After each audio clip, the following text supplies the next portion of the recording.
The art and craft of papermaking has a history that's about 2,000 years old. We know that it began in China and from there spread both east and west. I make paper because it's material that I need for my work as an artist. It's a magical substance, and I also make it rather than buying it because I'm looking for papers that only I can make. And I'm interested in working with a great variety of materials for paper making. Hawaii is rich in plant fibers that can be used for paper making, and one of the most plentiful of those is banana, of which we use the stalk portion that is cut up and cooked.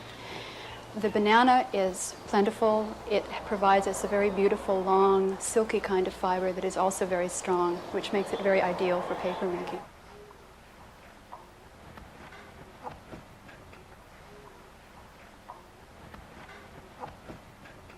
From about 6 to 8 inches of stalk material, we get this mass of fiber, and we see that the long, strong fibers, which will form the strength of the sheet, have been released from the other material in the stem.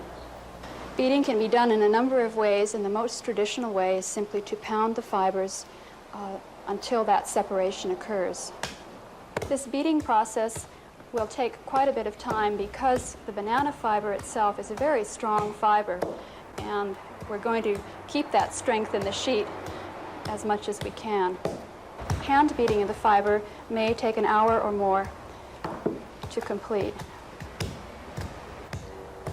Periodically during the beating process, I need to stop and check how the fibers are separating, how the soft vegetable material is separating from these long fibers, and how these fibers are responding to the beating, how easily they pull apart if I put pressure on them. When beating has been completed, we see that a change has taken place in the fibers. The long, strong fibers that resisted being pulled apart before have now been shortened and softened and are ready to be put into the vat to form a sheet of paper. These fibers, plant cellulose, bond together to form a sheet of paper in the presence of water, so the formulation of the vat is just as important a step as those that have preceded it.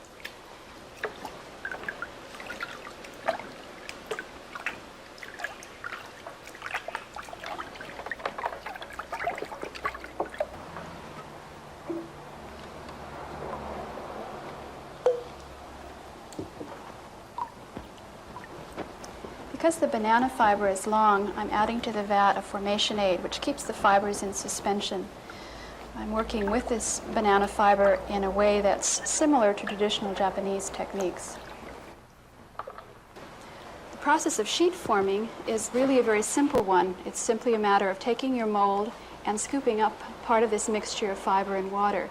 The water will drain through, and that mat of fiber will remain on the surface of the mold. This technique of sheet forming that's being used is modified to Japanese style, or nagashizuki. It's characterized by the use of long fibers. The formation aid is put into the vat so those fibers stay suspended and don't sink down to the bottom, and also allow me to dip into the vat several times without disturbing the fiber that's already on the mold surface. The process of transferring the fiber material from screen or mold surface onto the cloths that receive it is called couching, and it simply is a transfer process that allows me then to reuse the mold to make another sheet of paper.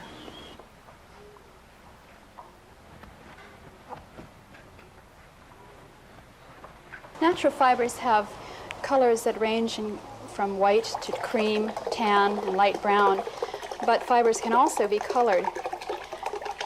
This is linen rag fiber that was dyed as fabric and then formed into paper pulp in a beater. This kind of pulp is typical of that used for Western or European style sheet forming.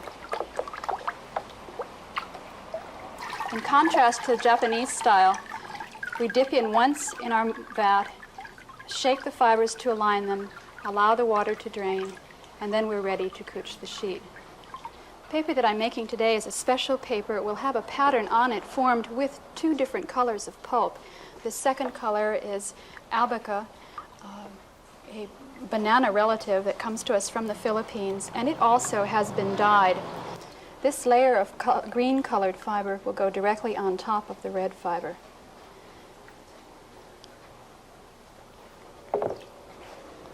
And the resulting paper will have green stripes on a red ground.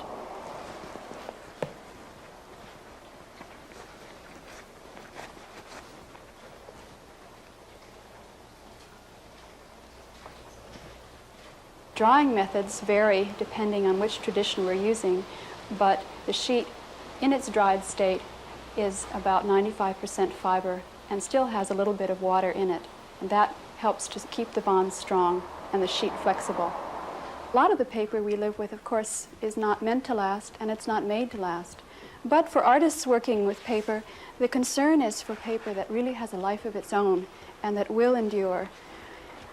When we begin to consider the quality of paper, we have to look to its source. All paper, whether very short-lived or long-lived, comes from the same material, plant fibers. And the quality of the paper really depends on what fiber we select and how we prepare it. One of the simplest sources, of course, is simply to recycle paper that's already been made. Here, for example, is a sheet that has some computer chips in it, simply added to the pulp. And I could make a pulp entirely of this material. Another traditional source is rag fibers, particularly used in European paper making. This, for example, is a sheet of denim paper made from old blue jeans. The papers that come from the two major traditions of paper making, Eastern and Western, really have very different personalities. We see, for example, a sheet formed Nagashizuki or Japanese style, long fibers, a very thin translucent sheet. This paper, formed the blue denim rag in Western style, is a thicker and more opaque sheet. When I first became interested in making paper rather than just using it, I began to be aware that paper wasn't just a surface on which I could draw or print, but really had a lot of flexibility and sculptural possibilities. And so I began to experiment with ways in which I could flex paper, bend paper, knot and fold paper, and those experiments then developed into the ways that I have now of working. I am really combining paper as a material with a number of other stitchery techniques